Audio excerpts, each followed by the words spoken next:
অপমানজনক মানুষের কথার জবাব দেওয়ার কয়েকটি কৌশল আছে যা পরিস্থিতি অনুযায়ী ব্যবহার করতে পারেন। ১. শান্ত ও স্মার্ট জবাব দিন। অপমানের জবাব ঠান্ডা মাথায় দিলে অপমানকারী নিজেই বিব্রত হবে। উদাহরণ: তোমার কথাগুলো খুব ইন্টারেস্টিং, কিন্তু এগুলো সিরিয়াসলি নেওয়ার মতো না। তোমার এই কথাগুলো বলার আগে কি আয়নায় নিজেকে দেখেছ? ২.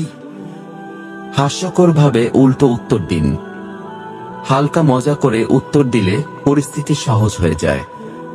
উদাহরণ: অপমানকারী: তুমি খুব বোকা। আপনি: হ্যাঁ রে, তোমার মতো বুদ্ধিমানদের পাশে বোকা না হলে চলে। ৩. একদমই পাত্তা না দিন। অনেকে অপমান করে রিঅ্যাকশন পাওয়ার জন্য। রিঅ্যাকশন না দিলে তারা নিজেরাই চুপ হয়ে যায়। ৪. সরাসরি বলে দিন যে আপনি এসব পাত্তা দেন না।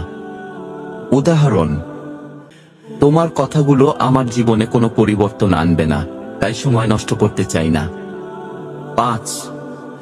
সার্কাস্টিক বা রসিকতা দিয়ে জবাব দিন। উদাহরণ: তুমি তো অনেক জ্ঞানী, নোবেল প্রাইজ কেন পাইনি এখনো? তোমার কথাগুলো শুনে আমি জীবন বদলে ফেলতে পারতাম, কিন্তু দুঃখিত, ইন্টারেস্ট পাইনি। আপনার পরিস্থিতি বুঝে বুদ্ধিমানের মতো জবাব দিলেই অপমানকারীরা ধরা খেয়ে যাবে। আর আমাকে বন্ধু বানাও।